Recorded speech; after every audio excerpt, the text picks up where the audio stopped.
Hello, everyone. Just wanted to say welcome. We'll get started in just a few moments for our webinar focused on supporting aging in place programs. So if you're already here, you can sit tight until we begin. If you have any questions or concerns about the platform, feel free to utilize the chat box. Thank you.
Okay, I think we are good to go. Again, hello and welcome to this webinar around supporting aging in place programs, specifically looking at the role of the community health worker. This webinar is a joint collaboration with MHP Salute and the National Center for Equitable Care for Elders. Go to the next slide. Just a few reminders before we get started. Because we have a good number of folks with us today, all lines have been muted just to prevent any echo or background noise. We would encourage you certainly though to use the chat box if you have a comment or a question, particularly if it's during the session, if we can take a look and hopefully address it either as we go or at the end when we hold time for questions. And not to fear, this webinar will be recorded and you'll be able to download it, as well as access slides and other materials that we speak about today. Next slide. Like I mentioned, this webinar is a collaboration between two organizations that have national cooperative agreements with HRSA, which is the Health Resources and Services Administration. We have different focuses. Yeah, thank you. You can go through. We have some contact information for both MHP Salute and the National Center for Equitable Care for Elders on these slides. We'd encourage you to stay in touch with us, whether it's on social media platforms or our website. Next slide. I'll show you just a few pictures on the screen for those of us who've been involved in putting today's webinar together. My name is Ariel Mather. I am on the bottom left. I'm the program manager at the National Center for Equitable Care for Elders. That's housed within the Harvard School of Dental Medicine. And you can see the other folks who are involved in our panel today, and you'll be hearing from Esli later on. Next slide, please. All right, so I want to lay out some objectives for today's webinar. The growing older adult population needs access to resources and support in order to live independently, stay involved in their community, and maintain a general quality of life. So this webinar is going to review some of the common health needs and considerations for older adults as they age in place, and explain the value of implementing community health worker-led aging in place programs. We're also going to have an accompanying publication that's been put out related to this content available at the end of the presentation. So next slide, please. All right, great. So let's take a look at the concern around older adults in the U.S. You might be very familiar by now with this graphic from the Census Bureau. I think it's an interesting concept to think about in the past, or the past decades, looking forward to 2060, a shift from pyramid to pillar, where as we are moving on as a society, we are going to see many more older adults in the United States. You can see by 2035, the population of adults 65 or older will outnumber. So instead of a pyramid getting smaller at the top, it's going to actually outnumber children for the first time. By 2060, the number of adults over 85 plus is going to triple. The country is going to add 500,000 adults who are over 100 years old. We know from the Population Reference Bureau that this older adult population in general is becoming more racially and ethnically diverse. Between 2018 and 2060, the share of older adult population that is non-Hispanic white is projected to actually drop from 77% to 55%. And in many parts of the country, especially counties in the rural Midwest, many older adults are aging in place because there are disproportionate shares of younger people moving elsewhere. It can be certainly overwhelming to think about the sheer number of older adults that will be in the United States in the coming years and the many needs they'll be faced with. But it is encouraging to know that on the whole, compared to decades past, the country's older adults today are largely more mobile and healthy and ready to start thinking about aging in place. Some would even say that 65 is the new 75. Go ahead and go to the next slide, please. All right, so we're talking about aging in place, but let's be on the same page about what it means to age in place. So it's pretty straightforward, but I like the language of someone being able to make a conscious decision to stay in the home of their choice, whatever that looks like, for as long as they can with the things that are important for them. So certainly older adults and their caregivers and their families certainly need to be aware of resources in the home and the community that can make that type of independent living possible for as long as possible. Next slide. I can briefly talk about some of the benefits of aging in place. Certainly, aging in place is not possible for everyone, but the majority of older adults express the desire to remain in their homes as long as they can. There are certainly many potential benefits of staying in the home of your choice. I'm sure we can all relate to that when we think about our own feelings or positive associations of comfort, of safety in the places that we currently live. While some older adults might adapt quickly to living in a facility, many of them never truly feel at home in a nursing home or assisted living facility. Aging in place really allows older adults to stay in a familiar and cherished space. This certainly is a critical factor in maintaining a good overall quality of life. There are several studies that have found that nursing home residents could have worse health outcomes than those who are able to age in place, even if they have similar health. Certainly there can be an emotional toll of leaving home, feeling homesick, that is avoided by aging in place. So aging in place tends to improve quality of life, which can improve physical health. Staying in the home can also insulate older adults from bacterial or viral risks found in some senior living facilities, so reducing the chance of maybe contracting a serious illness. Certainly aging in place can come with a price tag if older adults need to modify their homes to make them safer, more livable. In some cases, folks need to hire an in-home caregiver or someone to help with housekeeping, errands, activities of daily living. But despite those costs, aging in place is typically less expensive than living in an assisted living facility or a nursing facility. Next slide. So as we were putting together the publication that we'll mention towards the end of today's presentation, we found this fantastic resource from the National Prevention Council that we want to make available for download for you that really identifies specific actions for healthy aging that are continuing to improve health and well-being later in life.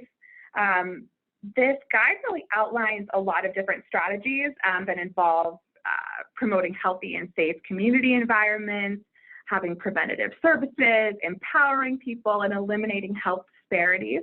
So this guide is going to come up when we talk about some recommendations for common health considerations in this older adult population as they're wanting to successfully age in place. So I wanted to mention that as a great resource. Next slide. So we're going to talk about several different health considerations today when it comes to being able to successfully age in place. The first topic is going to be mobility. Certainly the ability to physically get around and concerns with vision are some of the two most cited concerns when it comes to safely aging in place in a home, and combined with environmental hazards can present some challenges to older adults as they navigate their homes. These can include both the layout of the home itself, how many stairs there are, how many stories there are, maybe even how their cabinets are laid out, but also furnishings or belongings in the home, whether that's a rug that someone could trip over, boxes of clutter that could be hard to move around.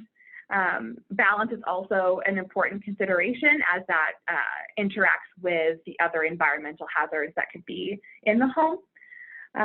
In regards to transportation and sort of getting around the home and the community, most older adults will age in place in neighborhoods where daily activities do require frequent car trips.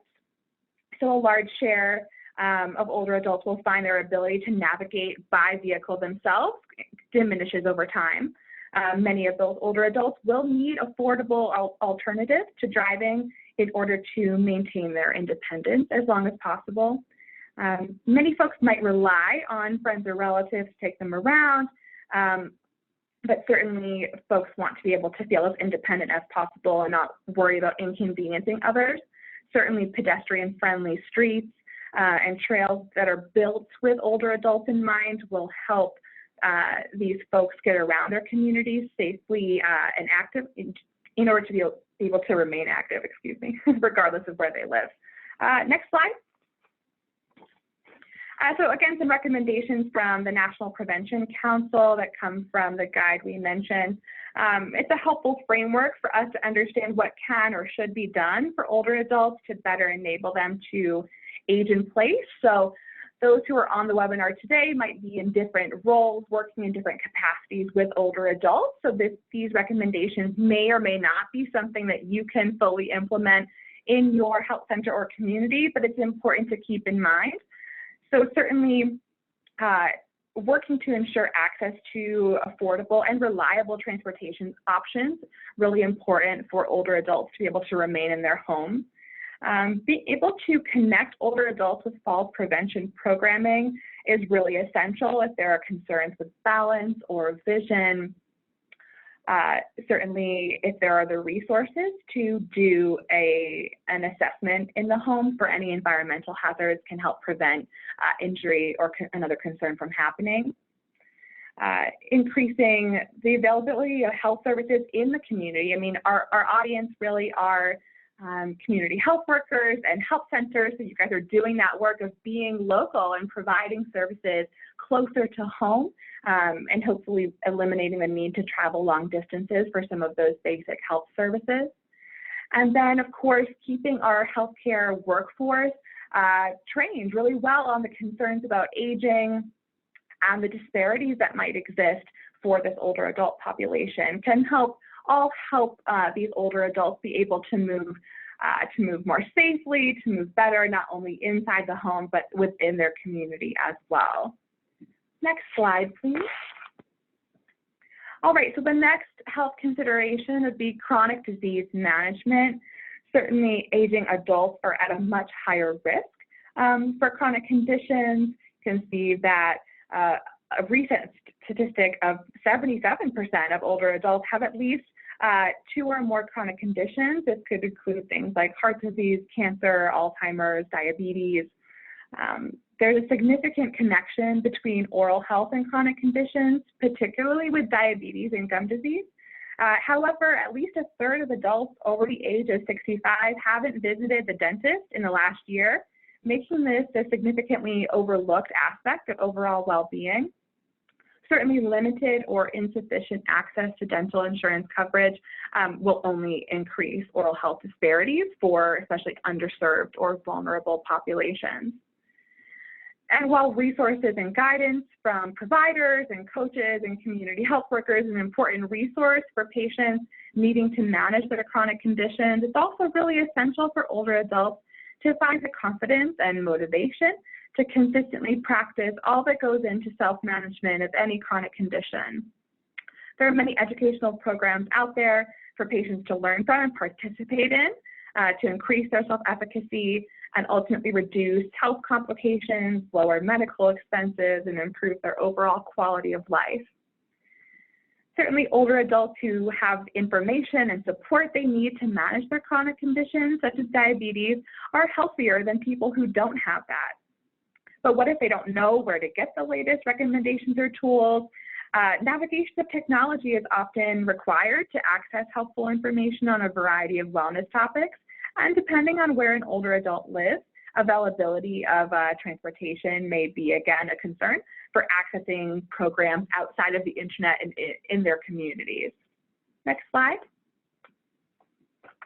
So some basic recommendations that will help to boost chronic disease management and enable older adults to age in place effectively would certainly be providing that technical support for older adults to be able to navigate the resources that are available to them digitally.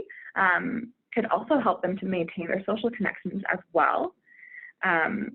Ensuring that, again, spaces are accessible and safe for those who may have complicating health factors that make it difficult to move around.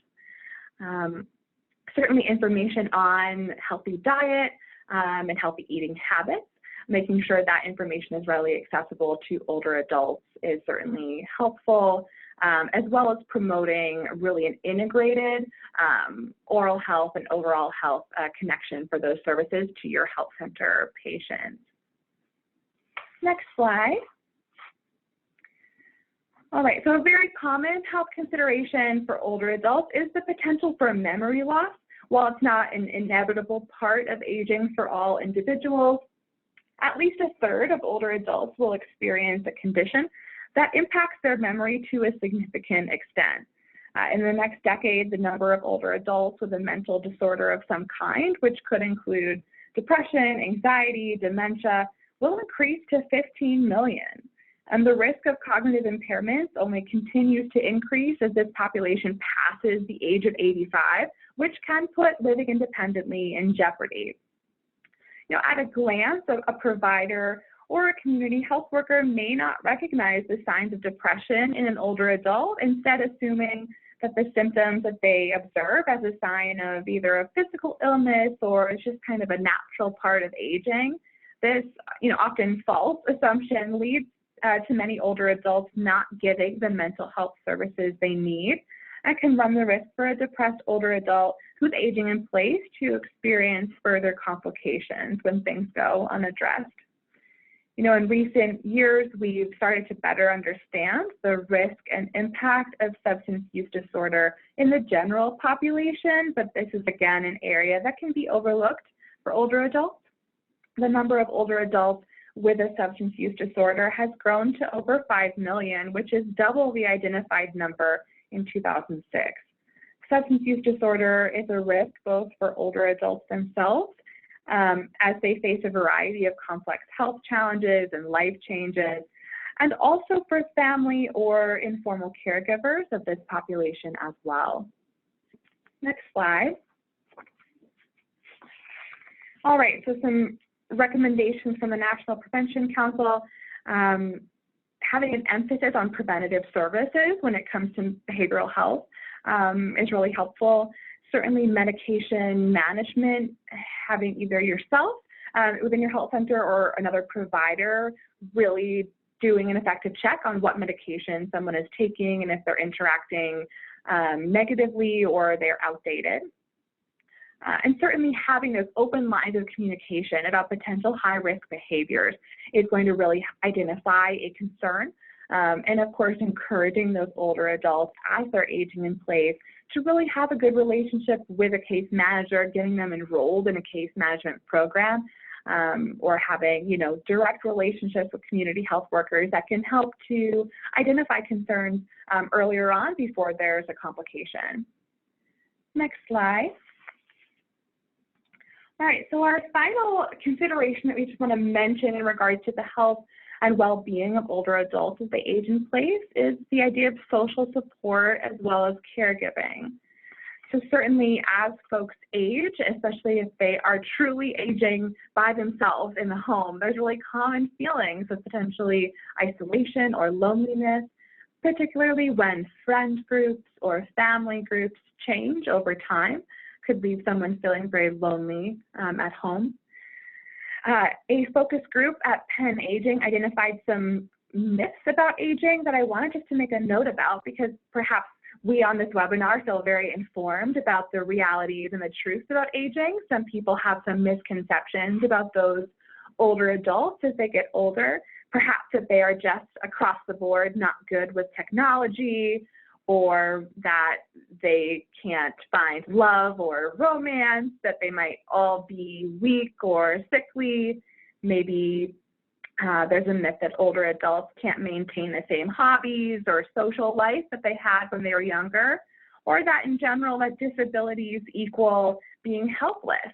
And those are not true. Certainly, though, that those myths can affect how older adults are perceived or treated, both in their homes and in the community. Certainly, the need for a social network is important, not just for older adults, but for everyone. So we want to think about the importance of our own social networks and make sure that we're keeping that in mind for those older adults who are aging in place in their home. And certainly more support and especially training is needed for caregivers, particularly informal caregivers who are often working themselves or managing their own chronic conditions at the same time. Caregiving can be costly, whether we're thinking about the time that it takes to keep track of someone's meals or medication or appointments. Could be a financial toll, could even be an emotional or physical toll when there's not enough support in place for those managing the care of a loved one. Next slide. So just some final recommendations when it comes to thinking about the need for social support for these older adults.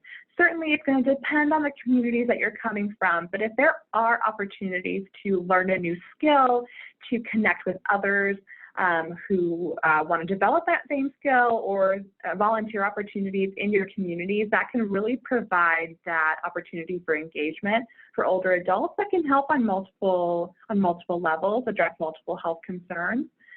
Certainly wanting to increase the amount of support for caregivers, really enabling them to take care of themselves well in order to be able to take care of their loved ones well.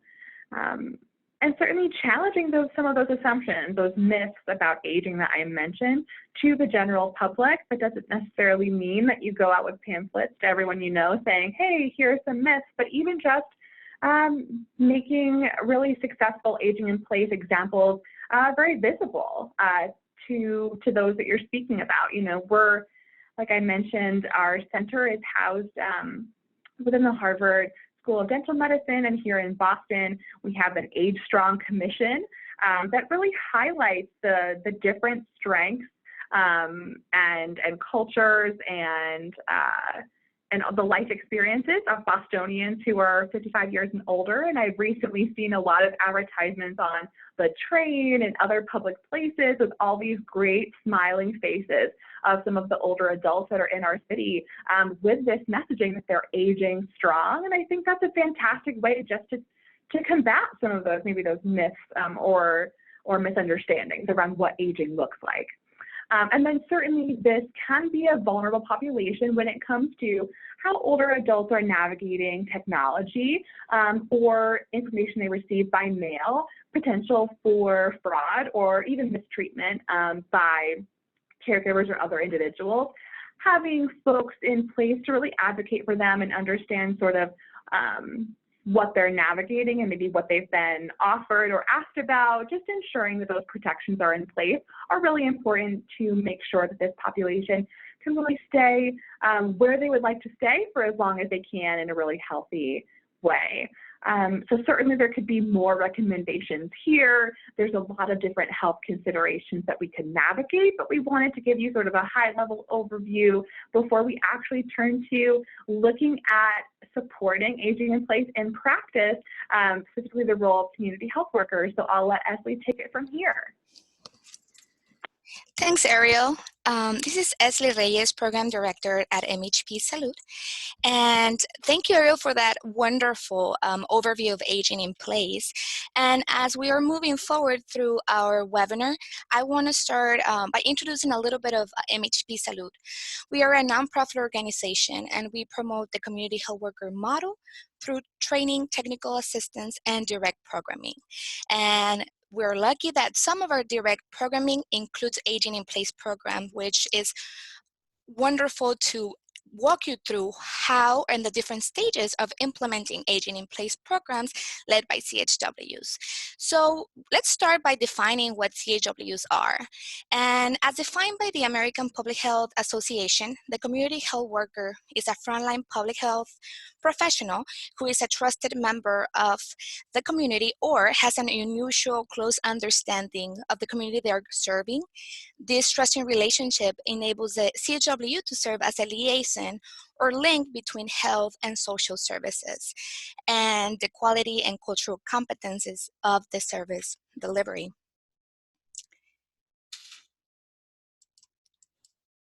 So, us being a community health worker advocate organization, we are aware that CHWs or promotoras de salud may carry different roles within a health center or organization.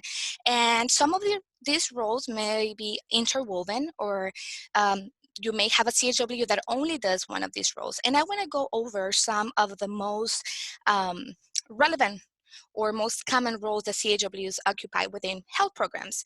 So they could do cultural mediation. They could also do culturally appropriate health education, care coordination, case management and system navigation, coaching and social support, advocating, building capacity to address issues, individual and community assessments, outreach, and evaluation. As you can see on your right, the sub-roles explain a little bit of what they do, and this can be applied to any health program.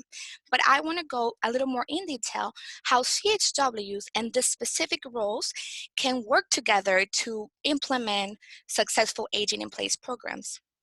So we have cultural mediation, right? So how can this role be applied to address aging in place? Well, of course, the awareness of the cultural barriers that older adults are facing, and being aware and provide support with patient-provider and provider-patient communications.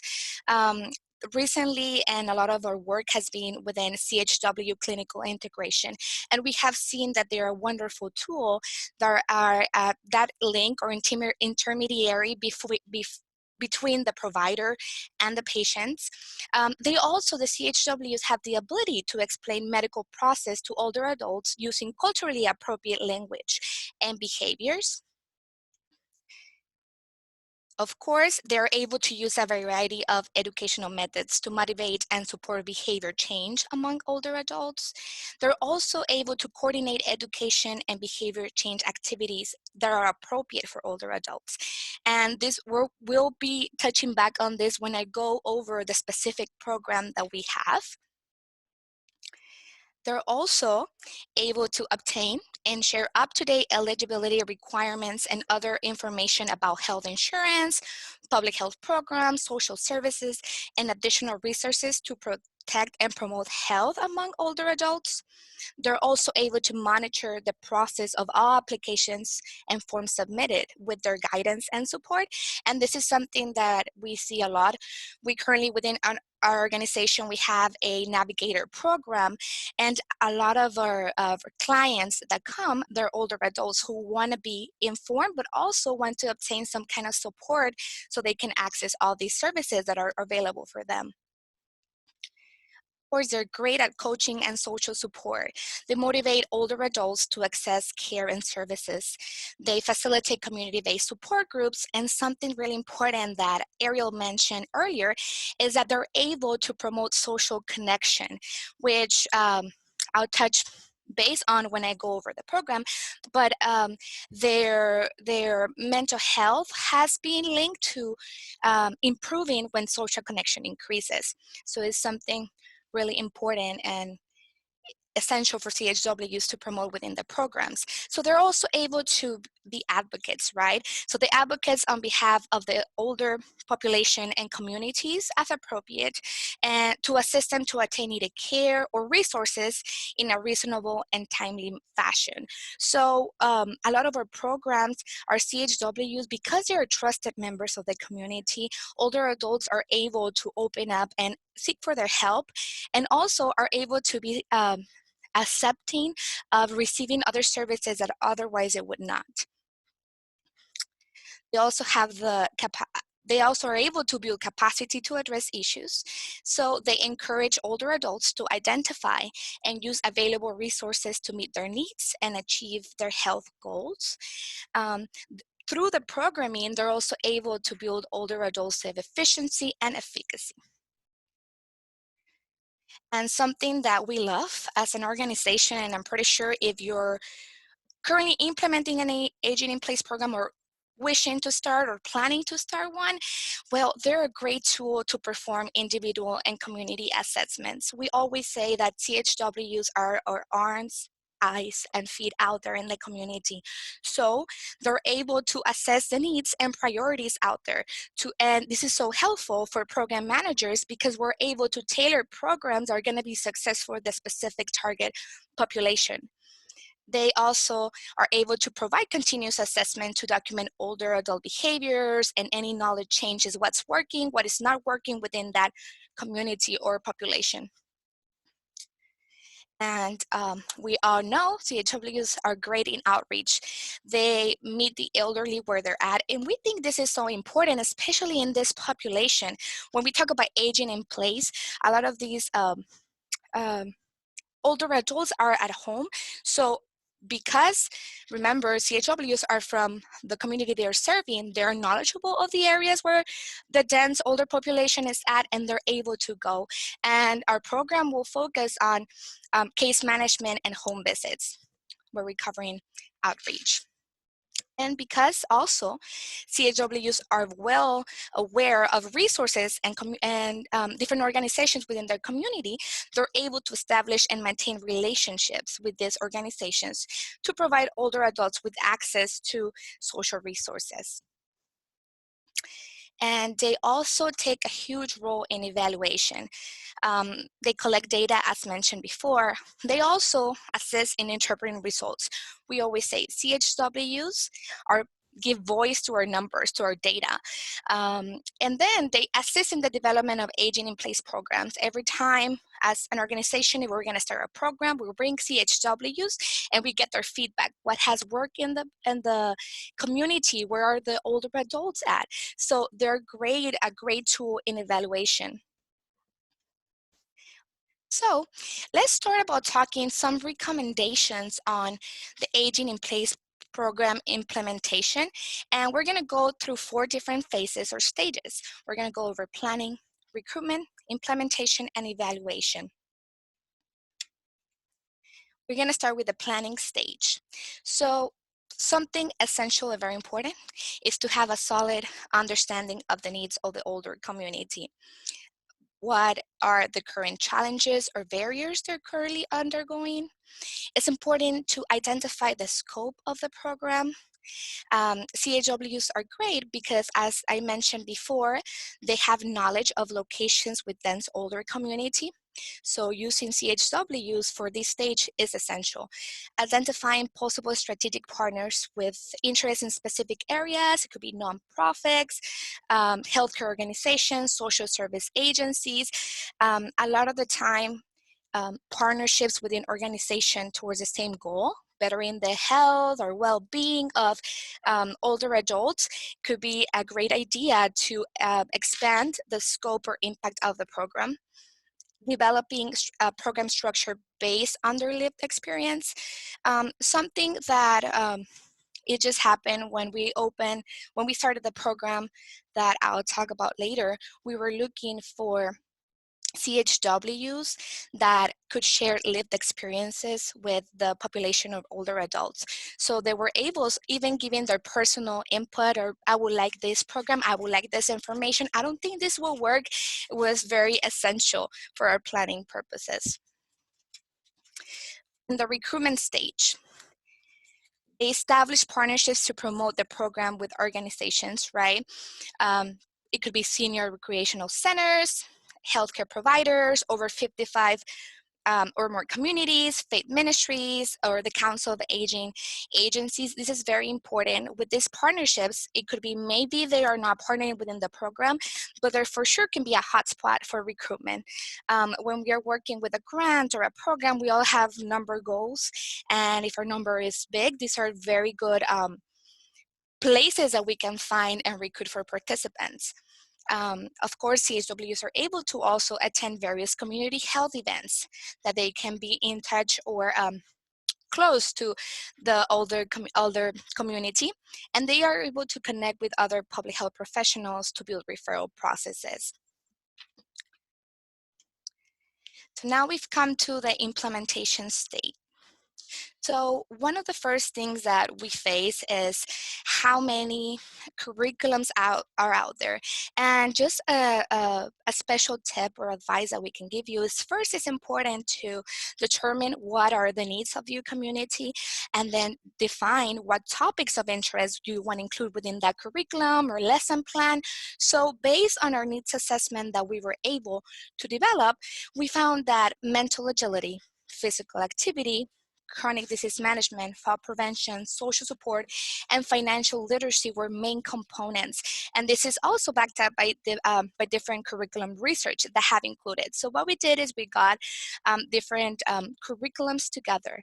And something very important as a way that CHWs are able to participate in the implementing stage is that they do interactive group activities, that they build community within the elder population.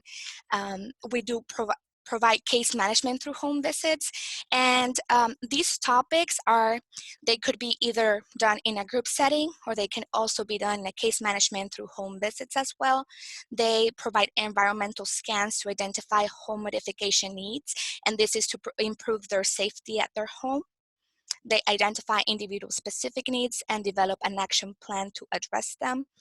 And then also they connect participants with community resources and safety net programs. And all of these will come to place as we go over our specific program.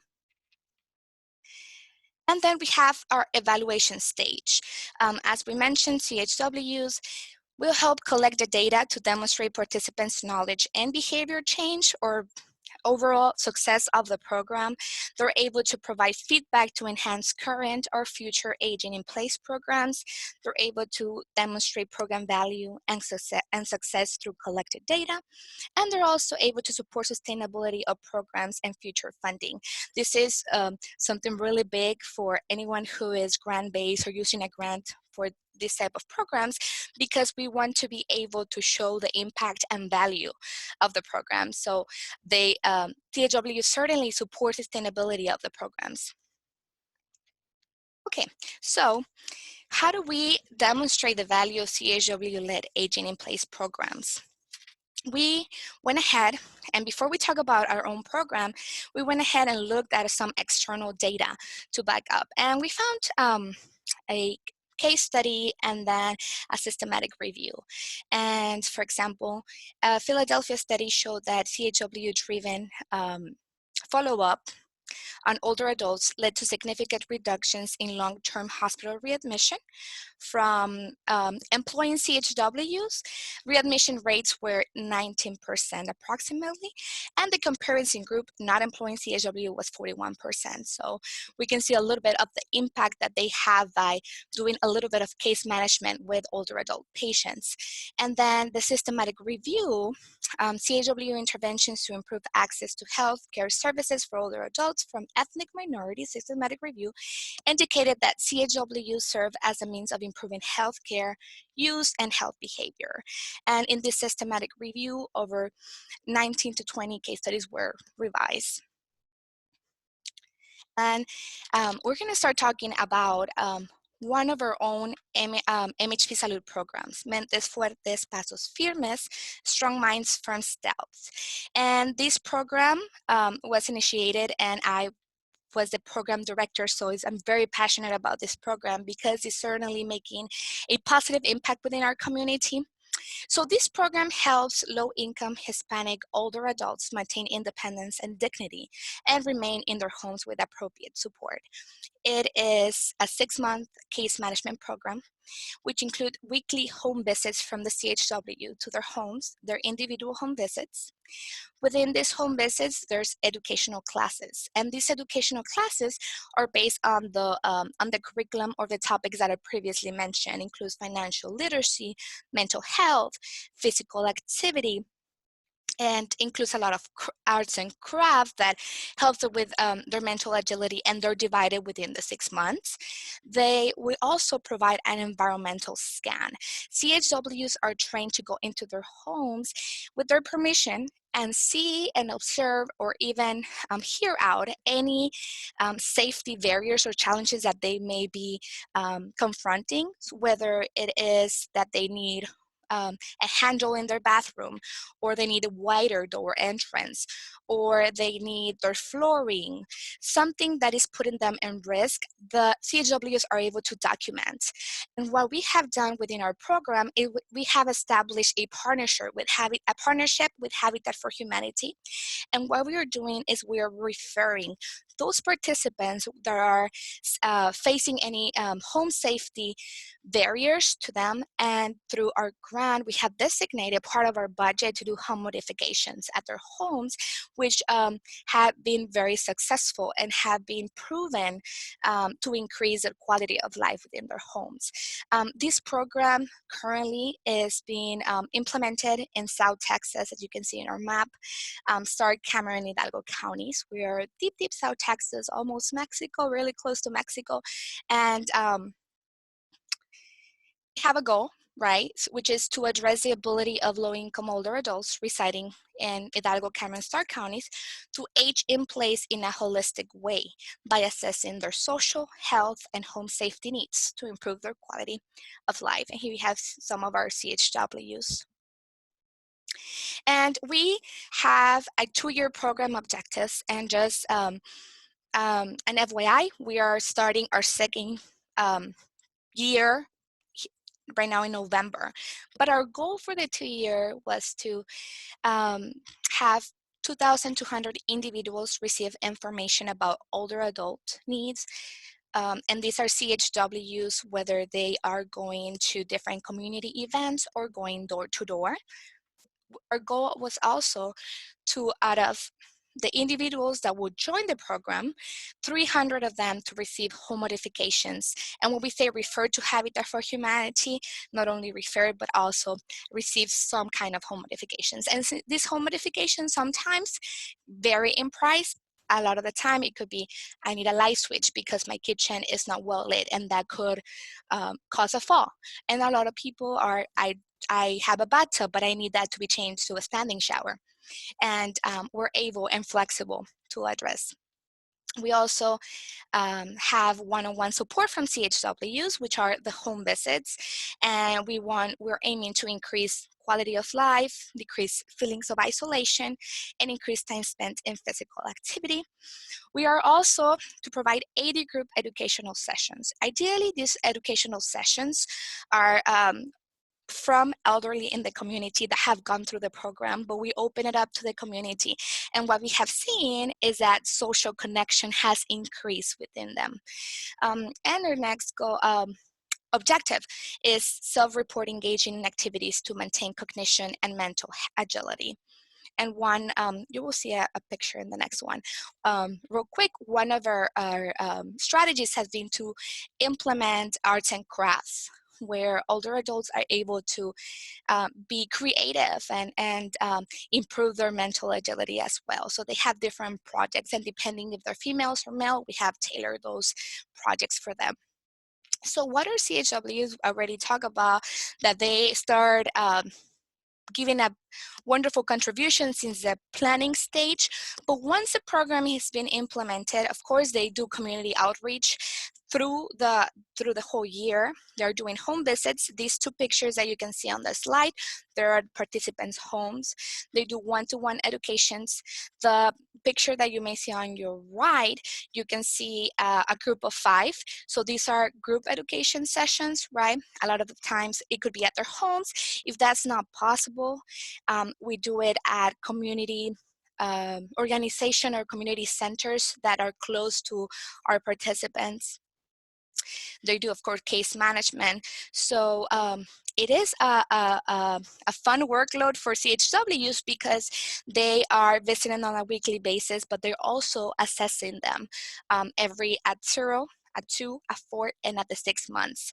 And they're collecting data for evaluation. They want to see if there was any change, right? If we have a physical activity, our data that we want to show is that they have increased in physical activity, they have increased knowledge in financial literacy, their mental agility has increased, they have decreased the feelings of isolation. So CHWs are not only visiting them, keeping them company, doing arts and craft, providing the education at their home, but they're also assessing at those time frames for any positive changes. And for the first year, I just put here not all the outcomes, but some outcomes that prove the value of CHWs implementing or being part of CHW aging in place programs. So we had in the first year a total of 3,770 older adults that were reached through outreach and received information about aging in place. We have 180 participants that completed the program, meaning the 6-month case management. And of those, 74% reported participation in different hobbies, reading, magazine, playing games, or puzzles, volunteering, or working at a job.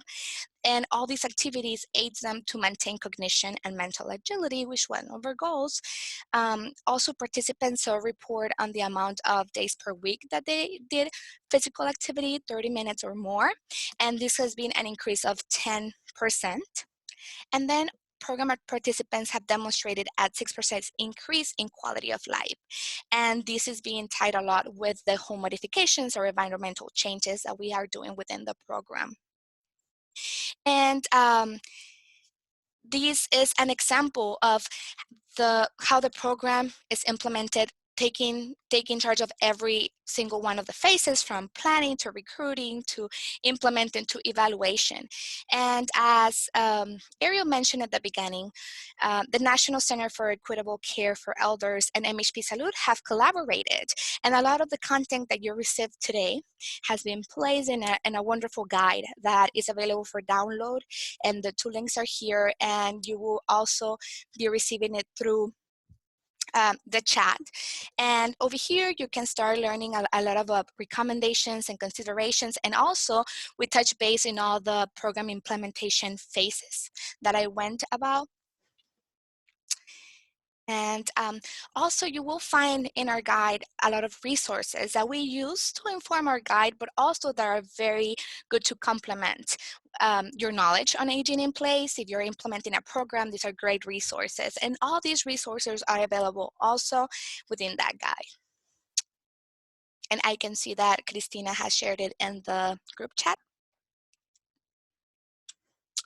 Now, thank you for your time, but we'll be happy to answer any questions you may have. Of course, we will be available going forward for any training and technical assistance you may need, but I wanted to open some time for any questions. Feel free, you may speak up, or also you may type on the chat box. Any questions in regards to the presentation today?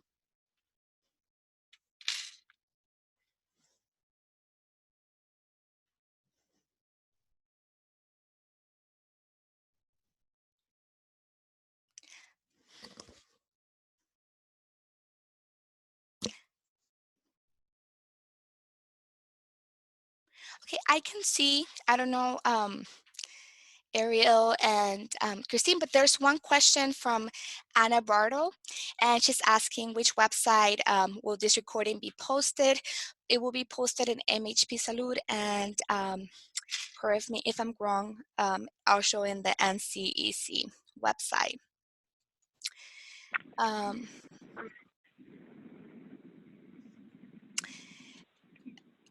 Next question is, how are aging in place programs typically funded? For us, we are a grant funded organization, so it's being funded through a grant, and it's a foundation grant. However, we have worked with other organizations and health centers who have included part of their programmatic budget. So it just depends.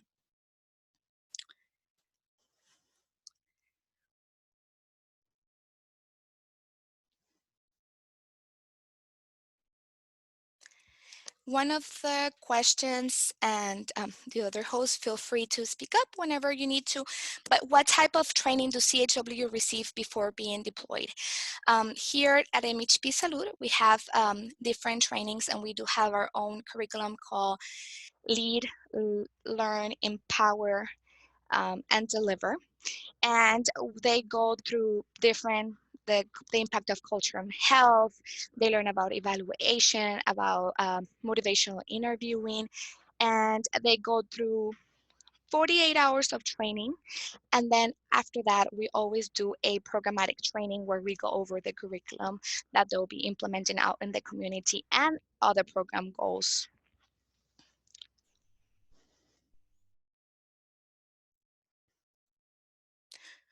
The next question is, we are looking into a caseworker, social worker model. Could you possibly offer benefits to using a CHW instead? Yeah, well, I can talk about, they always say that we're very passionate, but we promote and are advocates for the community health worker model. So I believe something really important of community health workers is that they are, and one of the requisites for us and as an organization is that they are part of the community they are serving. So that close understanding of their language, of their culture, of the barriers, of the challenges that are facing, for sure enables a program to be successful and successfully implemented. Christina will put there my email, and we do have a lot of briefs on the value of CHWs that I can share with you to go more in detail. And also, we also have a return on investment toolkit that has some examples on the financial value of CHW programs that could be helpful between this decision. But yeah, for sure, I'll be, I can see Christina already sent my email, so you can contact me and I can send a lot of information to you on CHW. And this is Ariel. I think some of the resources that we have listed in the slide deck that you'll get a copy of, you know, some of them are just generally aging in place, but a couple of the resources are community health worker specific. So hopefully those will be you know, important for you guys to review, in addition to talking to MHP Salute directly about their program to give you a little bit more insight. Thank you, Ariel.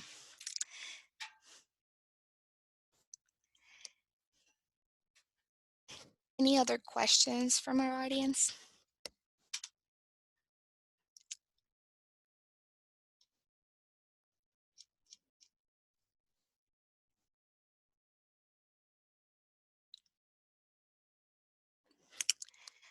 Wonderful. Well, we want to extend our gratitude from the National Center for Equitable Care for Elders and MHP Salute for sitting through our webinar. We will be appreciative of your feedback survey, and for sure your responses will allow for us to improve our tech training and technical assistance delivery. You will be, if you look at your chat box, you will be receiving a link to our survey, and we will very much appreciate your input and any feedback that you may have. And on behalf of MHP Salute, I want to thank everyone for joining today. And Christine and Ariel, anything? No, just to thank the group again for their participation. And again, it's great to have a collaboration like this where we're bringing in our different perspectives, and we hope that it's been a helpful look at the role of community health workers in allowing older adults to age in place effectively, and we'd be happy to connect further. So thank you again. Thank you, everyone.